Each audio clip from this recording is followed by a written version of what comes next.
আসসালামু আলাইকুম প্রিয় শিক্ষার্থীরা, আজকে আমি তোমাদের সাথে তৃতীয় শ্রেণীর বাংলাদেশ ও বিশ্ব পরিচয় বইয়ের অধ্যায় 2 আমরা সবাই মানুষ এর বইয়ের কাজ ও অনুশীলনী নিয়ে আলোচনা করব। চলো শুরু করি। এখানে দেখো 13 পৃষ্ঠায় ছবিগুলো পর্যবেক্ষণ করে তার আলোকে সমাজের সদস্যদের বিভিন্নতা নিচের ঘরে লিখি। সমাজের বিভিন্ন জনগোষ্ঠী, বিভিন্ন পেশার মানুষ, বিভিন্ন নৃগোষ্ঠীর মানুষ, বিভিন্ন ধর্মের মানুষ, বিশেষ চাহিদা সম্পন্ন মানুষ।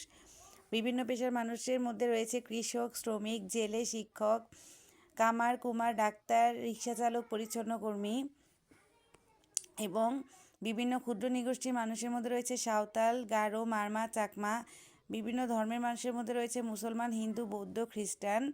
বিশেষ চাহিদা সম্পন্ন মানুষের মধ্যে হুইল চেয়ারে বসা শিশু, শারীরিক প্রতিবন্ধী শিশু। তারপর 14 পৃষ্ঠায় দেখো, এখানে একটা বামডান দেওয়া আছে। বাম পাশের বাক্যাংশের সাথে ডান পাশের বাক্যাংশের মিল করি। আমাদের সমাজে আমরা ধনী দরিদ্র একসাথে বাস করি। বাংলাদেশে বাঙালি এবং বিভিন্ন নৃগোষ্ঠী বাস করে। মিলেমিশে থাকতে হলে আমাদের সবাইকে শ্রদ্ধা করতে হবে। বিভিন্ন উৎসবে শিশুরা বন্ধুদের সাথে আনন্দে মেতে ওঠে। তারপর দেখো গ, পরি ও সম্প্রীতি রক্ষার উপায়সমূহ একটি তালিকা তৈরি করি। সম্প্রীতি রক্ষার উপায়: 1. বিভিন্ন অনুষ্ঠানে অংশগ্রহণ করা। 2. ধর্ম, বর্ণ ও পেশাভেদে সবাইকে সম্মান করা। 3. একে অপরকে সহযোগিতা করা। 4. সবার মতামত শোনা। 5. একে অন্যকে শ্রদ্ধা করা। তারপরে 15 পৃষ্ঠায় দেখো, নিচের বাক্যগুলো পড়ি। কোন কাজগুলো করব ও কোন কাজগুলো করব না তা শ্রেণীকরণ করি ও সংশ্লিষ্ট নম্বরগুলো ছকে লিখি। এখানে একটা ছক দেওয়া আছে, দেখো আমি যে কাজগুলো করব, আমি যে কাজগুলো করব না।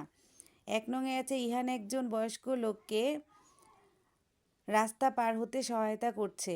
তাহলে 1 নং হচ্ছে আমরা করব, এই জন্য এখানে 1 নং দেওয়া আছে। 2 নংয়ে পরেশ তার সহপাঠীকে হুইল চেয়ারে নিয়ে যেতে সহায়তা করছে, এটাও আমরা করব। এই জন্য আমি যে কাজগুলো করব এই ঘরে 2 নং দেওয়া হয়েছে। 3 নংয়ে আরিশা তার শিক্ষককে সালাম দিচ্ছে, আমরা এই কাজটিও করব, তাহলে ছকে আমরা 3 নং লিখব। 4 নংয়ে একজন সহপাঠী পড়ে গেছে, রনি পাশ দিয়ে হেঁটে চলে গেল, এটা খুবই খারাপ কাজ, আমরা এই কাজটা করব না, আমরা সহপাঠীকে সাহায্য করব তুলতে, এই জন্য এখানে আমি যে কাজগুলো করব না এর ঘরে 4 নং দেওয়া হয়েছে।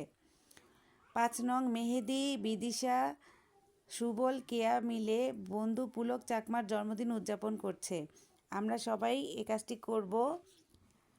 তারপরে 6 নংয়ে কোনো একজন শিক্ষার্থীকে সহপাঠীরা তাদের সাথে খেলতে নেয় না, এটা আমরা করব না। 7 নংয়ে নাজিফা একজন ক্ষুধার্ত ব্যক্তিকে খাবার দিচ্ছে, এই কাজটি আমরা করব।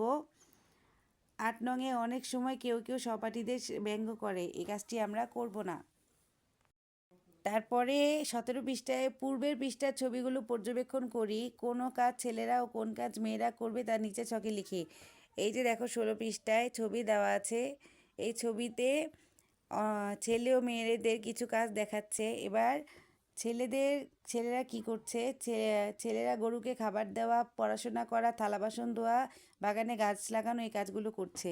মেয়েরা কি করছে, হাঁস মুরগিকে খাবার দেওয়া, পড়াশোনা করা, রান্না করা, বিছানা গোছানো। খ, ছবিগুলোর আলোকে কোন কাজ ছেলে ও মেয়ে উভয় করতে পারে, যার নিচে ছকে লিখি। ছেলে ও মেয়ে উভয় করতে পারে পড়াশোনা করা, রান্না করা, ঘরের কাজে সাহায্য করা, গাছপালা ও পশু পাখির যত্ন নেওয়া। এরপরে আসো 18 পৃষ্ঠা, পরিবার 1 ও পরিবার 2 সম্পর্কে পড়ি। কোন পরিবারে কে কী করছে তা বের করি। কোন পরিবার বেশি ভালো আছে এবং কেন তা লিখি। পরিবার 1-এ আমরা দেখতে পাচ্ছি সালাম মিয়া একজন কৃষক, মেহেদি ও তিশা তার সন্তান, দুজনেই স্কুলে পড়ে। তিশা মাকে সব ঘর গোছানোর কাজে ও মেহেদি বাবার কাজে সহায়তা করে, আবার মেহেদি যখন মাকে সহায়তা করে তিশা তখন বাবাকে। হাঁস মুরগির যত্ন নেওয়া, গরু ছাগল লালন পালন, রান্নায় মাকে সহায়তা দুজনে মিলে করে। মা বাবার কষ্ট অনেক কম হয়, পরিবারের সকল কাজ সহজেই হয়ে যায়। 2 ভাই বোন আনন্দের সাথে কাজগুলো করে, এতে ওদের পড়াশোনারও অসুবিধা হয় না। পরিবার 2-এ আমরা দেখতে পাচ্ছি হাসান আলী কৃষিকাজ করেন, তার 2টি সন্তান রনি ও সানজারা, দুজনেই স্কুলে পড়ে। সানজারা মাকে নানান কাজে সাহায্য করলেও রনি করে না। রনি যখন বাড়িতে থাকে তখন শুধু খেলাধুলা করে, বাবার কাজেও সাহায্য করে না। সানজারা একা মা ও বাবাকে সবসময় সাহায্য করতে পারে না, মা বাবা দুজনকেই অনেক পরিশ্রম করতে হয়, পরিবারের কাজও সহজে হয় না। রনির চেয়ে সানজারাকে বেশি কাজ করতে হয়, তাতে সানজারার লেখাপড়ার অসুবিধা হয়। এখানে পরিবার একে হচ্ছে বাবা কৃষিকাজ করেন, মা ঘরের কাজ করেন, ছেলে পড়াশোনার সাথে ঘরের কাজ করে, মেয়ে মা বাবাকে সাহায্য করে। আর পরিবার দুইয়ে বাবা কৃষিকাজ করেন, মা ঘরের কাজ করেন, ছেলে শুধু পড়াশোনা করে, মেয়ে পড়াশোনার পাশাপাশি ঘরের কাজে সাহায্য করে। এখন কোন পরিবার বেশি ভালো আছে এবং কেন?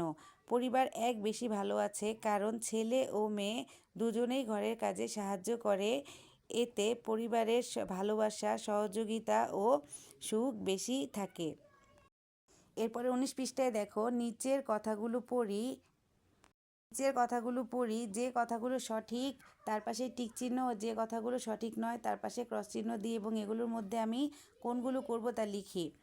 আমি নিজের বিছানা নিজে গোছাই, এটা টিক চিহ্ন দিব।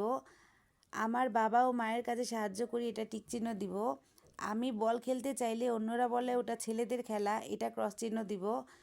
আমি ও আমার ভাই দুজনে মিলে ঘর গুছিয়ে রান্নার কাজে সাহায্য করি, এটা টিক চিহ্ন দিব। আমি যা যা করব, আমি নিজের ব্যাপারে যুক্তিগত সিদ্ধান্ত নেব। বাবা মাকে কাজে সাহায্য করব, ভাই বোনের সাথে মিলেমিশে কাজ করব, ছেলে মেয়ে সবাই সমান, এটা মেনে চলব। এবার দেখো অনুশীলনীতে সঠিক উত্তরের পাশে টিক চিহ্ন দেই। বিশেষ চাহিদা সম্পন্ন সহপাঠীর প্রতি আমরা কেমন আচরণ করব? সহায়তা করব। আমার কোনো সহপাঠী বেঞ্চ থেকে নিচে পড়ে গেলে আমি কি করব? গিয়ে ধরে তুলব। সঠিক শব্দ দিয়ে শূন্যস্থান পূরণ করি। 1. বিভিন্ন নৃগোষ্ঠীর মানুষের বসবাস দেশের বৈচিত্র্যকে আরও ড্যাশ করেছে, সমৃদ্ধ। 2. আমরা একে অন্যকে ড্যাশ করব, সম্মান করব। সকল পেশার প্রতি ড্যাশ দেখাবো, শ্রদ্ধা দেখাবো। পরিবারের ছেলে ও মেয়ে সকলের ড্যাশ অধিকার রয়েছে, সমান। সকলে ড্যাশ কাজ করলে পরিবার ও দেশের উন্নতি হয় মিলেমিশে। এবার আসলে প্রশ্নগুলোর উত্তর দেখি। ক. বাসার কাজ কিভাবে করলে সহজ হয়? উত্তর, বাসার কাজ ভাগাভাগি করে করলে সহজ হয়। 2. ছেলে ও মেয়ে সকলের প্রতি আমাদের কেমন ব্যবহার করা উচিত? উত্তর, ছেলে ও মেয়ে সকলের প্রতি আমাদের সমান ও সম্মানজনক ব্যবহার করা উচিত। এবার আসো বড় প্রশ্নে, কিভাবে আমাদের মধ্যে সম্প্রীতি গড়ে ওঠে? উত্তর, পারস্পরিক ভালোবাসা, শ্রদ্ধা ও সহযোগিতার মাধ্যমে আমাদের মধ্যে সম্প্রীতি গড়ে ওঠে। ধর্ম, বর্ণ, ভাষা, পেশা ইত্যাদি ভেদাভেদ না করে মিলেমিশে থাকলে সম্প্রীতি তৈরি হয়। একে অন্যের পাশে দাঁড়িয়ে সুখ দুঃখ পাশাপাশি ভাগ করে নিয়ে সম্প্রীতি আরও গভীর হয়। মতের অমিল হলে শান্তভাবে আলোচনা করা এবং সহনশীল মনোভাব রাখা খুব গুরুত্বপূর্ণ। এভাবেই আমাদের পরিবার, স্কুল, কলেজ ও সমাজে সম্প্রীতি গড়ে ওঠে। এবার 2 নম্বর প্রশ্নে দেখো, বিশেষ চাহিদা সম্পন্ন সহপাঠীর সাথে তুমি কিরূপ ব্যবহার করবে? উত্তর, আমি বিশেষ চাহিদা সম্পন্ন সহপাঠীর সাথে খুব ভালো, মানবিক ও সহানুভূতিশীল আচরণ করব। তাকে অবহেলা করব না, পড়াশোনা বুঝিয়ে দেব, খেলাধুলা ও দলগত কাজে অংশ নিতে উৎসাহ দিব। আমি তাকে সম্মান করব, আমি তার সাথে বন্ধুত্বপূর্ণ আচরণ করব। আজকে এই পর্যন্তই। ভিডিওটি ভালো লাগলে অবশ্যই আমার চ্যানেলটি সাবস্ক্রাইব করবে। আল্লাহ হাফেজ।